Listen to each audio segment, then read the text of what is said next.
श्री राधे राधे। भक्तों, कभी जीवन में ऐसा अवसर आवे कि महान संतों की सेवा आपको प्राप्त हो, महान भगवत प्रेमियों, भगवान के भक्तों, सिद्ध पुरुषों की सेवा प्राप्त हो, ये सौभाग्य का दिन होता है। उनके इच्छानुसार, आज्ञानुसार, आवश्यकता अनुसार सेवा करनी चाहिए। मनमानी उनको परेशान करने वाली सेवा नहीं करनी चाहिए, नहीं तो खुद भी कभी कभी परेशानी आ जाती है। जैसे उनकी एकाग्रता में बाधा आपने डाला, उनके भजन में बाधा डाला, ऐसी सेवा आप कर रहे हैं। हाथ पकड़ लेते हैं कि नहीं मुझे ये तो करना ही है, और उससे उनकी भजन में बाधा पड़ती है। ऐसा नहीं करना चाहिए। उनकी इच्छा अनुसार, उनकी आज्ञा लेकर के ही सेवा करनी चाहिए। नीम करोली बाबा का चरित्र आप श्रवण कर रहे थे। जब वो बिल्कुल नवयुवक थे, तब वो फर्रुखाबाद के पास नीम करोली गांव में गुफा बना करके हनुमान जी की भक्ति कर रहे थे। आप यही श्रवण कर रहे थे। तो मैंने आपको बतलाया था कि वहाँ गोपाल नामक एक बहेलिया रहता था। वो बाबा का भक्त हो गया। वो बाबा की गुफा में नित्य सेवा के लिए भी आता था, सफाई करता था। बाबा कुछ भी बता दें वही काम करता था, सफाई तो करनी थी उसको। लेकिन एक दिन उससे भूल हो गई भक्तों। वो बाबा की आज्ञा का ध्यान नहीं रख पाया। बिना उनसे आज्ञा लिए ही वो दूध का लोटा लिए उनकी गुफा में प्रवेश कर गया, और भीतर जाते ही वो घबरा गया। वहां खड़े रहने की उसकी सामर्थ्य नहीं रही, क्योंकि उसने देखा बाबा सर्पों से लिपटे हुए हैं। एक नहीं कई सर्प लिपटे हैं शरीर में उनके, और वो समाधिस्थ हैं। तो उसने तो समझा कि सांपों ने बाबा को डस लिया और शरीर उनका जीवित नहीं लगता है। फिर उसने बुद्धि लगाई, ये शंकर जी तो नहीं है। इतने सांप तो शंकर जी के शरीर में हो सकते हैं, उनकी जटा में या शरीर में कहीं भी हो सकते हैं। तो ये शिव स्वरूप तो है बाबा क्या। तो हाथ से दूध का लोटा उसका गिर गया। इतना घबरा गया कि दूध का लोटा पकड़े रहने की स्थिति में नहीं था। तो बाहर भाग करके आया, लोटा तो गिर गया अंदर, बाहर भाग करके आया, और बाहर आते आते वो भी गिर गया, क्योंकि इतना ज़्यादा घबरा गया था। भयंकर भयंकर सांप लिपटे हुए थे बाबा के शरीर में, तो घबरा गया वो। तो बाबा ने बाहर आकर के उसे उठाया, और उनके स्पर्श से उस पर चेतना आई, नहीं तो बेहोश हो गया था वो। फिर बाबा ने कहा कि बिना आज्ञा तुम्हें गुफा में प्रवेश नहीं करना चाहिए था। ऐसे चुपचाप नहीं आना चाहिए कभी गुफा में। फिर उसको समझ में आया कि बाबा के अंदर दैवी शक्ति है। ये तो शंकर जी की तरह से सांपों में भी लिपटे हुए समाधिस्थ हो जाते हैं।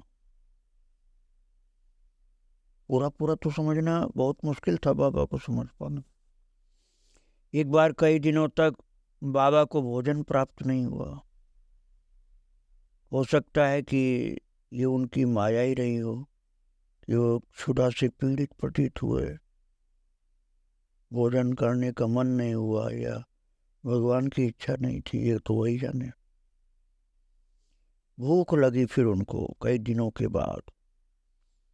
ग्रामवासियों का कहना है कि बाबा ने क्रोध में हनुमान जी की विग्रह पर डंडे से प्रहार किया, और कहने लगे क्या भूखा मार डालेगा।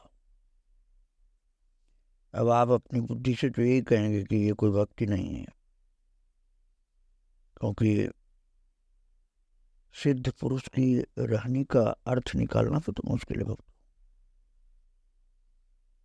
अब इस घटना के बाद शीघ्र ही अज्ञात प्रेरणा से अनेक लोग जो नीव करोड़े ग्राम के नहीं थे, पता नहीं कहाँ से फल फूल भोजन मिष्ठान्न की थाले लिए मंदिर में उपस्थित होने लगे। यदि ये बाबा की सृजनात्मक लीला कहें तो कोई इसमें गलत बात नहीं भक्त।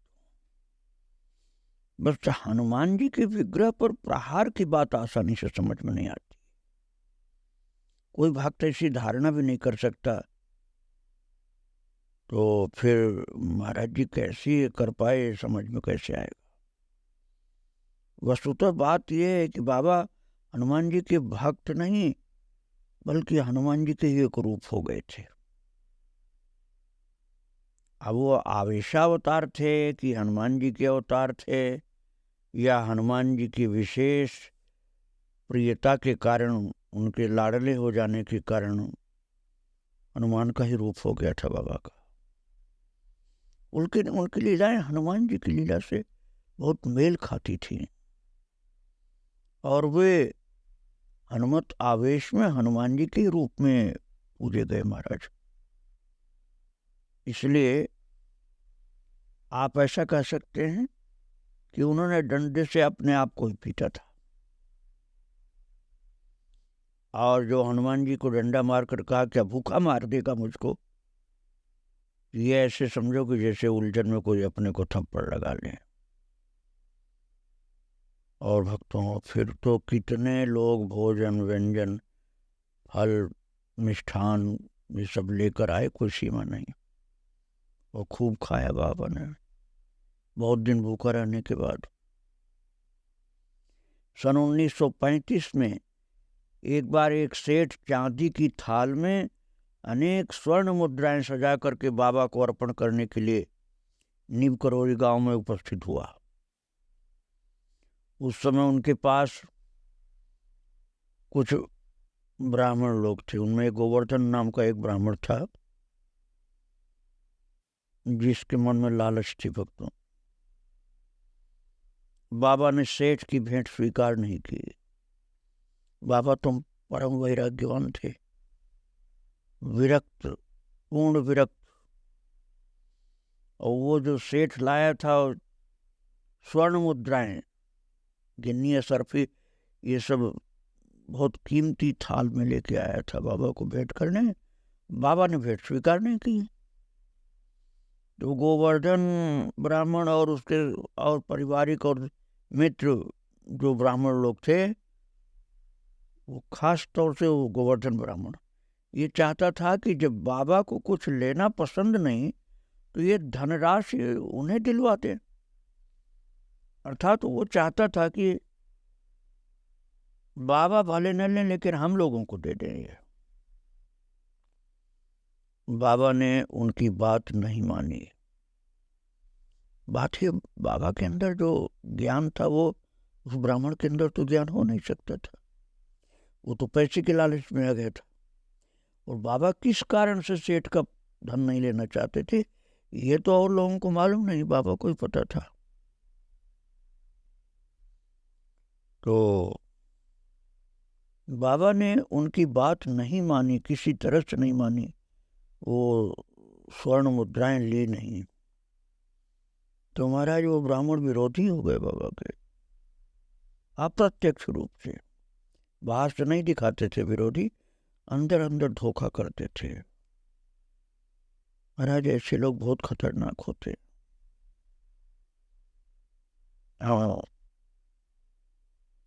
संतों के माध्यम से हमको पता चलता है कि ऐसे आश्रमों में भी हो जाते हैं जो ऊपर से जय जयकार करते हैं, अंदर से संत को दुख देना चाहते हैं। तो लेकिन बाबा को कोई डर नहीं था। जिसको जो कहना हो, समझना हो, समझे, कहे। बाबा ने वो स्वर्ण मुद्राएं ली नहीं उस सेठ की, किसी हाल में भी नहीं ली। इस पर ब्राह्मण नाराज हो गया कि आप हमें दे देते तो क्या बिगड़ता। तो पूर्णमासी के सवेरे एक सेठ आगामी वार्षिक यज्ञ के लिए 30 कनस्तर शुद्ध घी लेकर वहां पहुंचा। और बाबा उस समय गंगा स्नान के लिए फर्रुखाबाद गए थे। तो उनकी अनुपस्थित में ब्राह्मणों ने उस सेठ से बाबा की निंदा की और घी के टीन उसी के साथ लौटा दिए। बाबा फर्रुखाबाद से ही ये सब देख रहे थे। महाराज, आप अपने अश्रद्धा से मत सोचना कि बात असंभव है।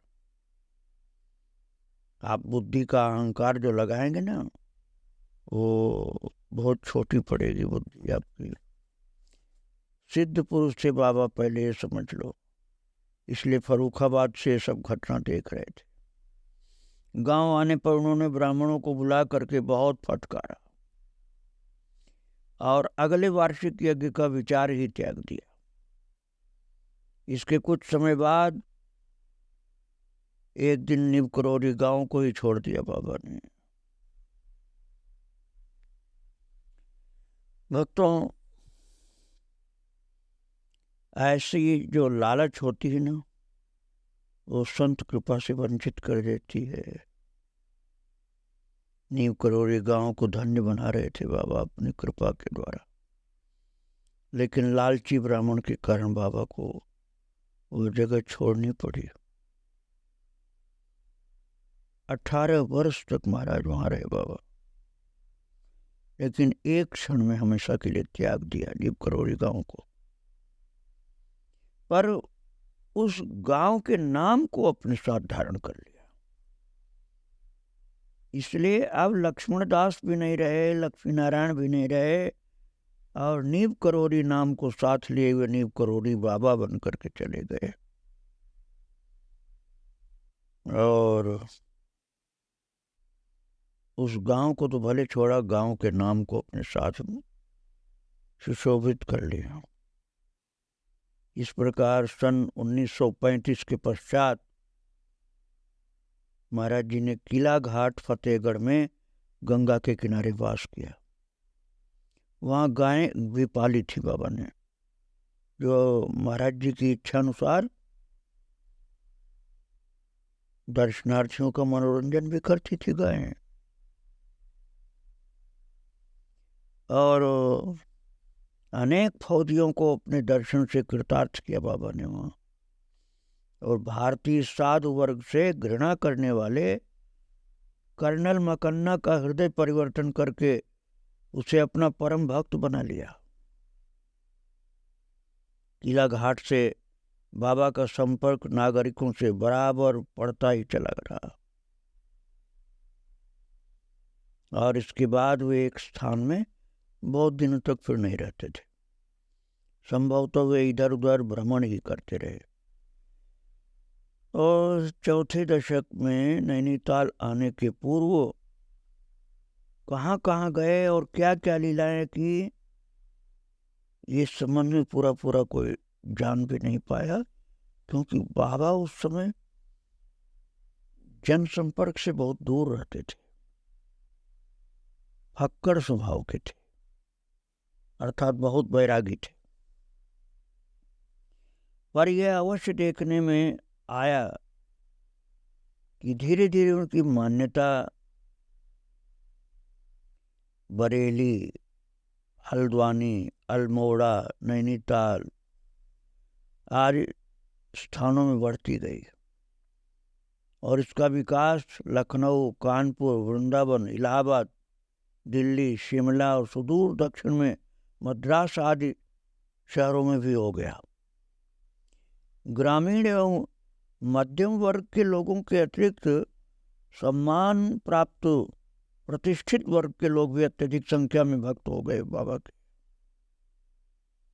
हिंदू, मुसलमान, सिख, ईसाई सभी जाति और सभी वर्ग के लोग, स्त्री पुरुष, बाल वृद्ध, विदेशी लोग भी बाबा के बहुत ही कृपा पात्र बने, भक्त बने। राष्ट्रपति वीवी गिरी, उपराष्ट्रपति गोपाल स्वरूप पाठक, राज्यपाल कन्हैयालाल, माणिकलाल मुंशी, उपराज्यपाल भगवान सहाय, राजा भद्री, न्यायमूर्ति वासुदेव मुखर्जी, जुगल किशोर बिड़ला, कविवर सुमित्रानंदन पंत, अनेकानेक राजनीतिक दलों के नेता, अंग्रेज जनरल मकन्ना, अमेरिका के डॉक्टर रिचर्ड एल्पर्ट, ये सब बाबा के भक्त हो गए भक्त। और प्रधानमंत्री जवाहरलाल नेहरू को बाबा के दर्शन श्री भगवान सहाय के माध्यम से हुए। उनकी श्रद्धा तो ज़्यादा थी नहीं, लेकिन भगवान सहाय उनको कृपा करके बाबा का दर्शन करवाए। कृपा उन्होंने प्रधानमंत्री जवाहरलाल नेहरू के ऊपर की थी, भगवान सहाय ने, कि एक महान संत का दर्शन करो।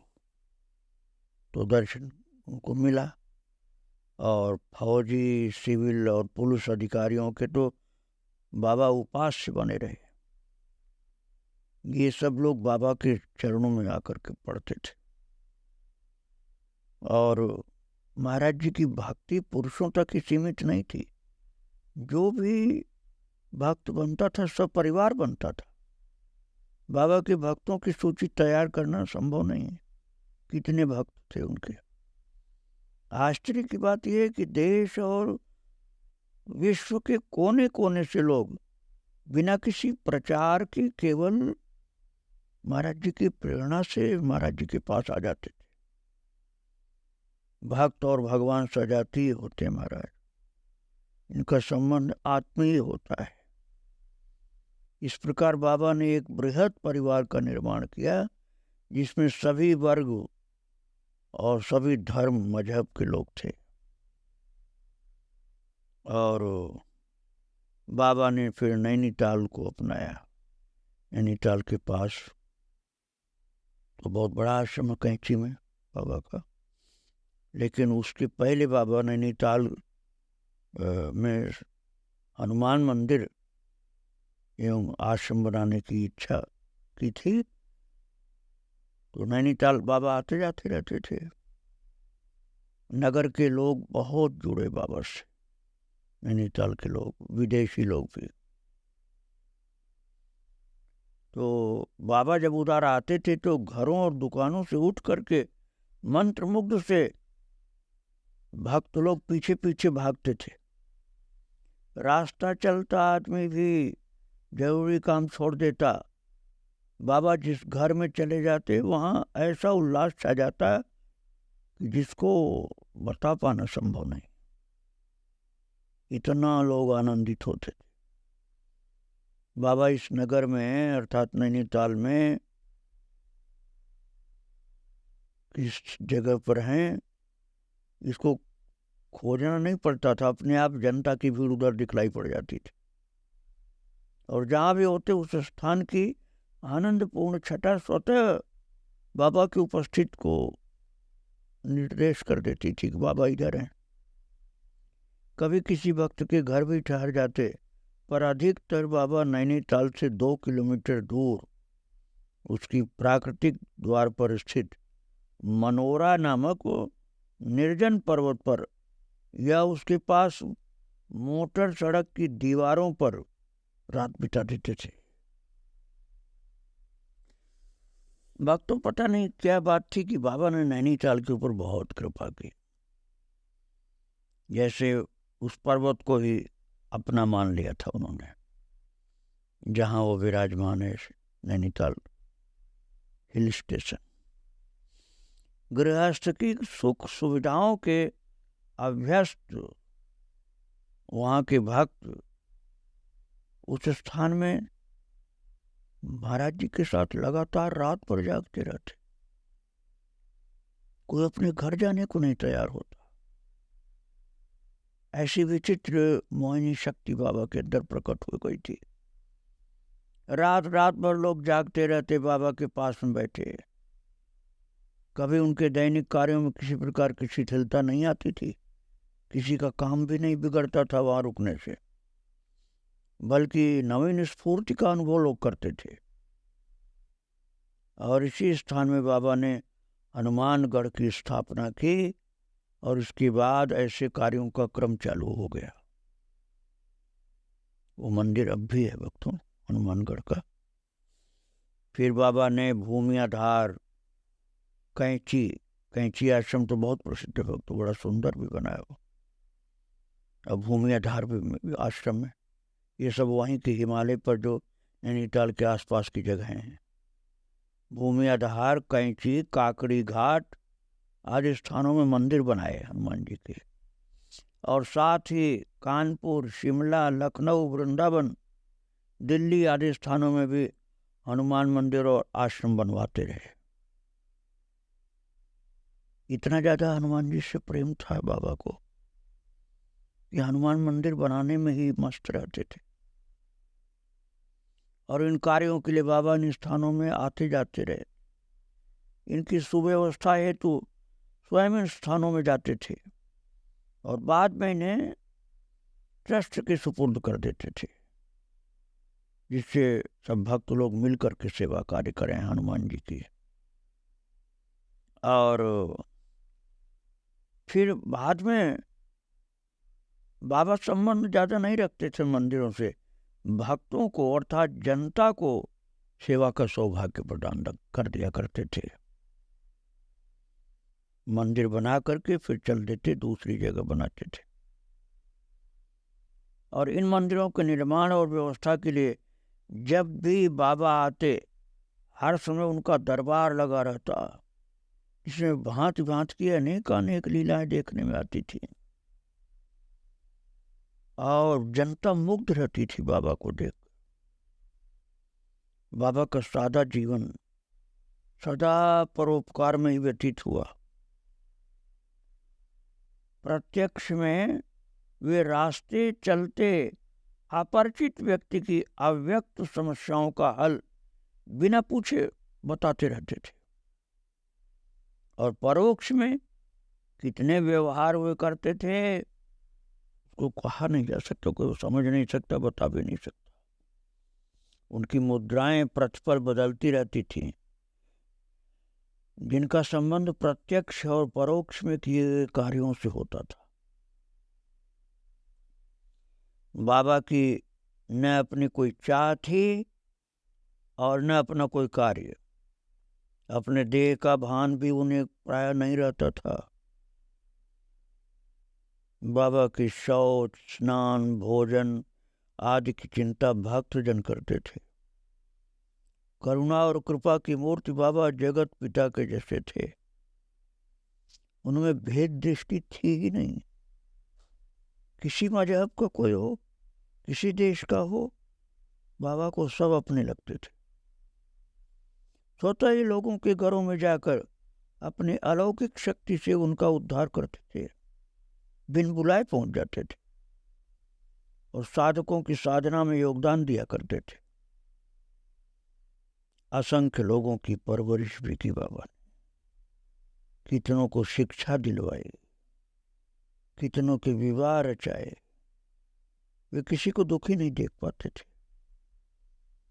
महाराज संतानहीनों को आशीर्वाद देकर संतति सुख भी प्रदान किया और अवसर पड़ने पर मृत में भी प्राणों का संचार कर दिए, रोगों से छुटकारा दिलाते थे, दारिद्र्य के अपहरण अर्थात गरीबी का निवारण कर देते थे और संकटों से बचाते थे। ऐसे अद्भुत थे। इस प्रकार बाबा अपने व्यापक कार्यों में सदा लगे रहते थे। उनके समस्त कार्य कल्पनातीत थे। बुद्धि उन्हें देखकर चकरा उठती थी और व्यक्ति अवाक रह जाता था। असंभव उनके लिए कुछ था ही नहीं। वास्तव में बाबा का ऐसा लीलात्मक जीवन था कि एक महान रहस्य था वो। इतने पढ़े लिखे विद्वान लोग साथ में रहे, जुड़े रहे, लेकिन बाबा को समझ पाना किसी के लिए संभव नहीं था। वास्तव में बाबा एक महानतम विभूति थे। जिनको समझ पाना किसी के लिए संभव नहीं था। उनका शरीर उनकी विशेषताओं के कारण दिव्य प्रतीत होता था।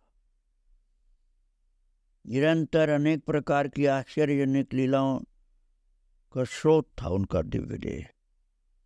बाबा की कथनी और करनी यद्यपि अत्यंत सरल एवं लौकिक दिखाई देती थी, पर होती थी नितांत दिव्य। उनकी वाणी दिव्य, उनकी दृष्टि दिव्य और उनका स्पर्श भी दिव्य था। एक बार दर्शन हो जाने पर सपरिवार उनका भक्त बन जाना स्वाभाविक था, पर वर्षों साथ रहकर भी उन्हें जान सकना संभव नहीं था। किसी की भी करनी उनकी दृष्टि से परे नहीं रह पाती थी। उनको सब पता चल जाता था बिना किसी के बताए। बाबा सबके मन में उठने वाले विचारों को जानते थे और उनके अंतर्द्वंद्वों में रस लेते। वे सबसे पूर्व परिचित जान पड़ते थे और उन नव आगंतुक से उनके संबंधियों के नाम लेकर के वार्ता करने लग जाते थे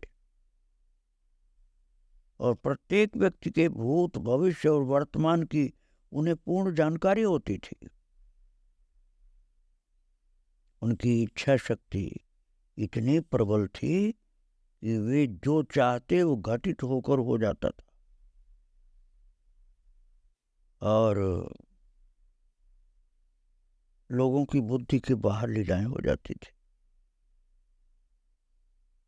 बाबा के चरित्र लीलाएं बहुत अद्भुत हैं।